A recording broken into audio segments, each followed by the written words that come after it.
नमस्कार, मैं पीयूष मणि अवस्थी। आप देख रहे हैं इंडिया जंक्शन। अब तक खामोश बैठी मायावती ने सक्रिय राजनीति में यह दिखा दिया कि मायापुरी राजनीति की काया ही पलट सकती है। 11 उम्मीदवारों की लिस्ट में मायावती ने अपने कोर वोटर के साथ साथ मुस्लिम, ब्राह्मण और क्षत्रिय का वह कॉम्बिनेशन तैयार किया है कि जिसको देखकर इंडिया और एनडीए दोनों ही गठबंधन की बोलती बंद हो गई है। क्या है जौनपुर, बदायूं और मैनपुरी में बदलते हालात, समीकरण देखिए इंडिया जंक्शन की इस स्पेशल रिपोर्ट में माया का वार।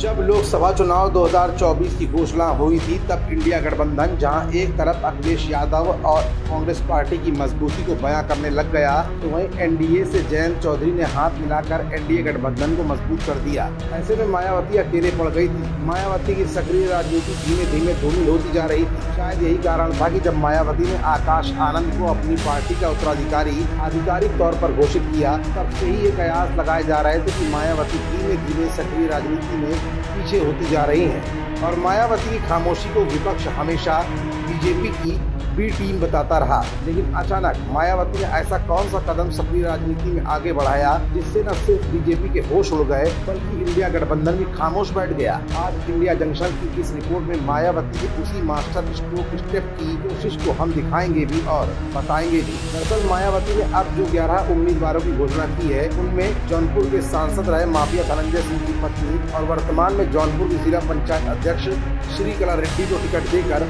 मायावती ने पूर्वांचल की राजनीति को यू टर्न दे दिया है। दरअसल बहुजन समाज पार्टी की मुखिया और उत्तर प्रदेश की मुख्यमंत्री मायावती ने अपने एक और फैसले से समाजवादी पार्टी में यादव परिवार की 2 सीटों पर सियासी हवा भी बदल कर रख दी है। बसपा ने मैनपुरी से जहां उम्मीदवार बदल दिया है, वहीं बदायूं में मुस्लिम प्रत्याशी उतार कर सपा प्रमुख अखिलेश यादव के लिए नई चुनौती भी खड़ी कर दी है। बसपा ने 11 प्रत्याशियों की लिस्ट जो जारी की है, इस लिस्ट में मैनपुरी से उम्मीदवार रहे गुलशन कुमार शाह की जगह शिव प्रताप यादव को प्रत्याशी बनाया गया है। वहीं बदायूं में सपा के प्रत्याशी आदित्य यादव के खिलाफ मुस्लिम खां को उम्मीदवार बनाया गया है। बसपा प्रमुख के इस फैसले से जहां एक तरफ जौनपुर में सियासी पारा चढ़ गया है, तो वहीं मैनपुरी और बदायूं में भी सपा परिवार की 2 सीटें अब फंस सकती हैं। मैनपुरी के जातीय समीकरण पर अगर नजर डालें तो यहाँ पर 4,30,000 यादव वोट बैंक है। इस सीट पर 1 लाख ब्राह्मण, शाह के वोट 2,90,000 और 2 लाख ठाकुर और लगभग 60,000 मुस्लिम वोट बैंक है।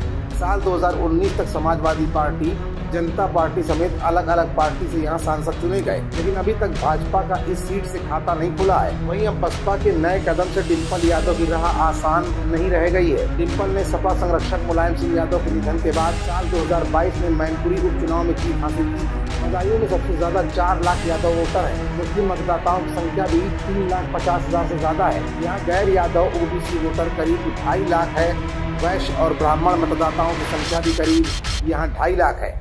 इसके अलावा दलित मतदाताओं की संख्या 2 लाख के आसपास है। यादव और मुस्लिम समाजवादी पार्टी के पारंपरिक वोटर माने जाते हैं। मतलब साफ है कि मायावती ने अपने कोर वोटर के साथ साथ मुस्लिम, ब्राह्मण और क्षत्रिय के जातीय समीकरण अपने उम्मीदवारों की घोषणा में किस कदर सेट किया कि इस अभेद किले को भेद पाना बीजेपी और इंडिया गठबंधन दोनों के ही लिए नामुमकिन सा होता जा रहा है। खबरों से जुड़े रहने के लिए सब्सक्राइब करें हमारा चैनल इंडिया जंक्शन।